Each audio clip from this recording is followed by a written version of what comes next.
అందరికీ నమస్కారం అండి. మీరంతా కూడా హ్యాపీగా ఉన్నారనుకుంటున్నాను. మేమంతా కూడా హ్యాపీగా ఉన్నాం. ఈరోజు మనం శ్రీ సీతారామచంద్ర స్వామి వారి ఒక ఆలయానికి వచ్చాం. ఈ ఆలయం వచ్చేసి ఆలేరుకు దగ్గరలో ఉన్న లింగనగన్పూర్ మండలంలో ఉంది. ఈ ఆలయం వచ్చేసి జీడికల్లు అనే ఒక విలేజ్ ఆలేరు నుంచి దాదాపుగా 6-7 కిలోమీటర్ల డిస్టెన్స్లో ఉంటుంది. ఇక్కడ రామచంద్రుల వారికి ఎక్కడ జరగని విధంగా 2 సార్లు కళ్యాణం జరుగుతుందంట. అలాగే రామచంద్రుల వారు మీసాలతో కనిపిస్తారు అని తెలిసింది. సో ఈ ఆలయ చరిత్ర విశిష్టత ఏంటి అనేది మనం ఇక్కడి పూజారి గారి దేవాలయం కమిటీ వాళ్ళ పర్మిషన్తో పూజారి గారి నోటి ద్వారా మనము ఆ వివరాలు తెలుసుకుందాం. జై శ్రీమన్నారాయణ, జై శ్రీరామ్. ఇది శ్రీ వీరాచల జీడికంటి శ్రీ రామచంద్ర స్వామి దేవస్థానం. ప్రాచీన పురాతన చరిత్ర కలిగి ఉన్నటువంటిది. అయితే అక్కడ గోదావరి నది తీరాన పచ్చిక బయళ్లలో పర్ణశాలలో కుటీరాన్ని ఏర్పాటు చేసుకొని సీతారామ లక్ష్మణులు వనవాసం చేయడం జరుగుతుంది. అప్పుడు రావణాసురుడు సీతామ్మవారిని అపహరించుకుపోవడానికి మారీచుని సహాయం కోరి ఎలాగైనా రాముల వారి దృష్టిని పక్కకు మరలించు అని చెప్పి పంపడం జరుగుతుంది. అప్పుడు ఆ మారీచుడు మాయలేడి రూపంలో ఒక బంగారు లేడి రూపాన్ని దాల్చుకొని వాళ్ళున్న స్థలానికి వెళ్తారు. సీతమ్మ వారు ఆ లేడీని చూసి ముచ్చటపడి, స్వామి నాకు ఈ లేడీ కావాలని కోరుకుంటే అప్పుడు రామచంద్రమూర్తి ఆ లేడీని వెంబడిస్తూ అక్కడ నుండి ఈ క్షేత్రానికి 2 కిలోమీటర్ల దూరంలో ఒక పరుపు బండ ఉంటుంది. ఇక్కడ దాకా వెంబడిస్తూ వచ్చి ఇక ఇది మాయామూలమే అని గ్రహించి బాణాన్ని సంధిస్తారు. ఆ బాణం తాకగానే లేడీ మనిషి రూపానికి వచ్చి బండ మీద పడిపోవడం జరుగుతుంది. అప్పుడు దగ్గరగా వెళ్ళి అడుగుతాడు, ఓయ్ మాయావి, ఎందుకు ఈ విధంగా చేశావు అంటే వాడు చెప్తాడు, స్వామి మీ యొక్క బలపరాక్రమాలు తెలియని వాడిని కాదు. అంటే మారీషునికి రామచంద్రమూర్తికి ఇంతకు పూర్వం 2 సార్లు యుద్ధం జరుగుతుంది కాబట్టి స్వామివారి యొక్క బలపరాక్రమాలు తెలుసు మారీషునికి.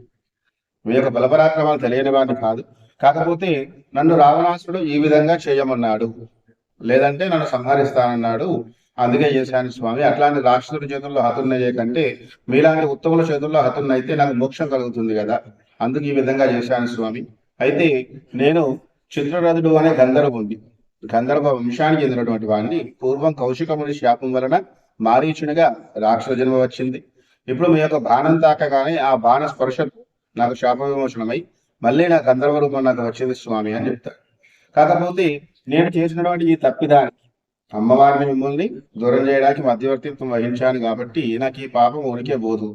నాకు పరిగెట్టి దాహం వేస్తుంది స్వామి, నాకు కాస్త మీ పాదతీర్థాన్ని ఇచ్చి మోక్షాన్ని అనుగ్రహించండి అని కోరుతుంటాడు. సరే అని స్వామి చుట్టూ చూస్తారు, ఇక్కడ నీళ్లు ఉండవు, అంతా అడవి ప్రాంతం.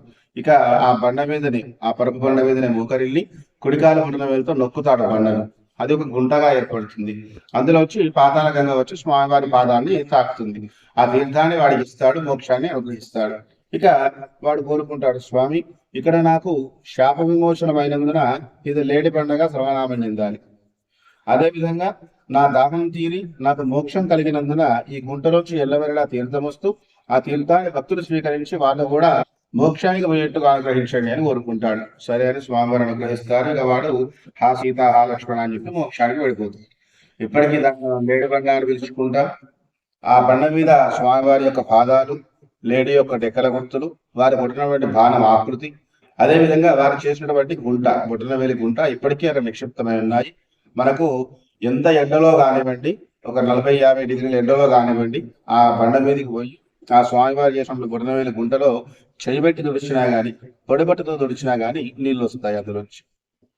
అలా అది ఉంటుంది. ఇక అక్కడ నుంచి స్వామి అడిలో పర్యటిస్తూ ఉంటారు. అప్పుడు ఈ కొండ ఉంది కదండి, దీన్ని బల్లాదగిరి అంటారు. ఇది బల్లాదగిరి చుట్టూ 44 ఎకరాల విస్తీర్ణంలో వ్యాపించి ఉంటుంది ఈ కొండ అంతా కూడా. అయితే ఇది మధ్యస్థలం అంటే కొండకు మధ్య భాగం. ఇక్కడ వీరుడు అనే ఋషిపుంగవుడు కొన్ని వేల సంవత్సరాలుగా రాముల వారి దర్శనం కోసం తపస్సు చేస్తూ ఉంటాడు. అప్పుడు స్వామి వచ్చిన సందర్భంలో ఇక్కడికి వచ్చి వీరుడికి దర్శనం ఇస్తాడు.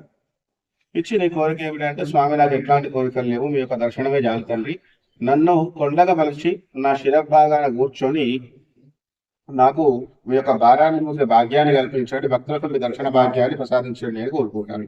సరే అని స్వామి వారి తపస్సుకు మెచ్చుతారు. ఇక్కడ కొద్ది రోజులు ఉంటారు స్వామి, 4-5 రోజులు. మనం వచ్చేసరికి సాయంకాలం అవుతుంది, సంధ్యావందనం చేసుకోవాలి, నీళ్లు కావాలి. అప్పుడు ఇదంతా కొండ ప్రాంతం, ఇక్కడ నీళ్లు లేవు, దండకార నీళ్ళు. ఇక్కడ ముందట గుండం ఉంది కదా, అప్పుడు రామచంద్రమూర్తి బాణాన్ని సంధించడం ద్వారా ఈ గుండం ఏర్పడుతుంది. ఈ తీర్థంతో రాముల వారు స్నాన సంధ్యావందనాలు చేసుకొని ఈ గుండ కొట్టునే కూర్చొని పద్మాసనంలో యోగముద్రలో ధ్యానం చేస్తూ ఉంటారు అక్కడ ఆ స్థలంలో. అలా సరిగ్గా 5 రోజుల నుండి 5వ రోజు నాడు వీరుడు అనుగ్రహిస్తాడు. ఇది నీ పేరు మీదుగా వీరగిరిగా పిలువబడుతుంది.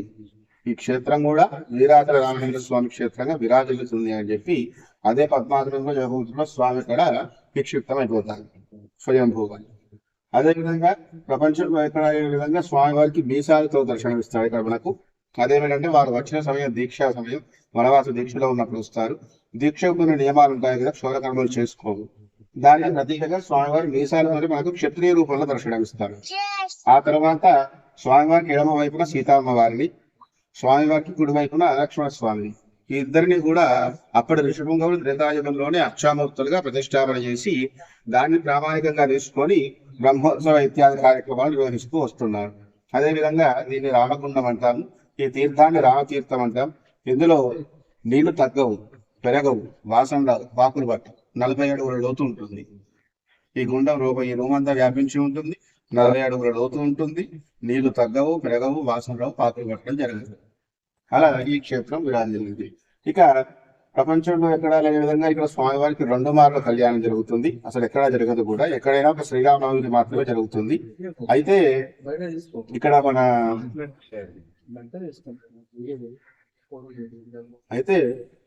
2 సార్లు కళ్యాణం జరుగుతుంది. ఆ 2 సార్లు ఏమిటంటే, ఒకటి శ్రీరామనవమికి కళ్యాణం, ఆ తర్వాత ఇంకొకటి బ్రహ్మోత్సవం. ఏది కార్తీక మాసంలో బ్రహ్మోత్సవం నిర్వహిస్తారు. ఆ బ్రహ్మోత్సవంలో దాని ఆధారంగా అప్పుడు కళ్యాణం ఉంటుంది. అలా స్వామివారికి సంవత్సరానికి 2 సార్లు కళ్యాణం జరుగుతుంది. ఇక్కడ ఎక్కడా లేని విధంగా 2 సార్లు కళ్యాణం. అలా ఈ క్షేత్రం. ఈ క్షేత్రానికి కూడా ఎన్నో గ్రామాల నుంచి, ఇతర రాష్ట్రాల నుండి కూడా భక్తులు ఉన్నారు. వరకు వాళ్ళు వస్తూ ఉంటారు, దర్శనం చేస్తూ ఉంటారు. వాళ్ళ కోరికలు నెరవేరాక వాళ్ళ మొక్కులు తీర్చుకుంటూ ఉంటారు. అలా ఈ క్షేత్రం ఇప్పుడు జై శ్రీమన్నారాయణ. రాముల వారు ఉన్నారంటే ఖచ్చితంగా హనుమంత స్వామి ఉండాల్సిందే. సో హనుమాన్ల వారు ఇక్కడ హనుమాన్ విగ్రహం ఇక్కడ ఉంది. బయట మనం ఇప్పుడు గుడి వెనకాల సైడు ఇది. ఈ గుడి వెనకాల సైడు ఇది ఇలా కొండ ప్రాంతం. కొండ అంతా ఎక్కిన తర్వాత శిథిలావస్థలో ఉన్న టెంపుల్ ఒకటి కనిపించింది మనకి. అది ఏ టెంపుల్ అని చూసాం కానీ మాకు సరిగ్గా తెలియలేదు. దగ్గరికి వెళ్ళడానికి పూర్తిగా కుదరలేదు, దారి సరిగ్గా లేకపోవడం వల్ల. అలాగే ఈ కొండ పైనకి ఎక్కిన తర్వాత మనకు వినాయక స్వామి గుడి ఉంది. వినాయకుడి తర్వాత ఇటు పక్కనే శివాలయం కూడా ఉంది. మనం ఈ కొండ బయట వ్యూ చూడొచ్చు. ఇప్పుడు శివాలయం కనిపిస్తుంది. ఇప్పుడు మనం చూస్తున్న నీళ్ళ కుండలో పంతులు గారు మనకు చెప్పిన నీళ్ళ కుండలు అంటే ఇక్కడ రాముల వారు మారుచుడి కోసం అని చెప్పి ఏర్పాటు చేసిన నీళ్ళ కుండలు ఏవైతే ఉన్నాయో అవి ఇవే. ఇక్కడ నీళ్ళు మనకు ఇక్కడ కూడా నీళ్ళు వీలైనంత వరకు మనం అబ్జర్వ్ చేసినట్టయితే ఇక్కడ కూడా ఇంత చుట్టుపక్కల చెత్త ఉంది. అంటే మెయింటెనెన్స్ సరిగ్గా లేదు. కానీ నీళ్ళు వచ్చేసరికి ఇంత చుట్టూ చెత్త పెట్టుకొని కూడా నీళ్ళు నీట్గా క్లీన్గా కనిపిస్తున్నాయి. అంటే మేము రుచి అయితే చూడలేదు, కానీ నీళ్ళు మాత్రం క్లీన్గానే కనిపిస్తున్నాయి ప్రస్తుతానికి. కానీ దీని చుట్టుపక్కల ఇంకొంచెం డెవలప్మెంట్ చేసుంటే, అంటే దేవాదాయ శాఖ వారు కొంచెం దీనిపైన దృష్టి పెట్టి కొంచెం అభివృద్ధి చేస్తే ఇంకా బాగుంటుంది. రాములవారి కళ్యాణం చూడడానికి కూడా భక్తులు అందరూ వచ్చి రాములవారి దర్శనం చేసుకునే అవకాశం కలిగించిన వాళ్ళు అవుతారు. జై శ్రీరామ్. వీలున్నవారు విజిట్ చేయండి, దర్శించుకోండి రాములవారిది. ఈ నీళ్ళు కూడా ఎంతో క్లీన్గా ఉన్నాయో మీరు చూడొచ్చు ఇక్కడ వీడియోలో. Thank you all. జై శ్రీరామ్.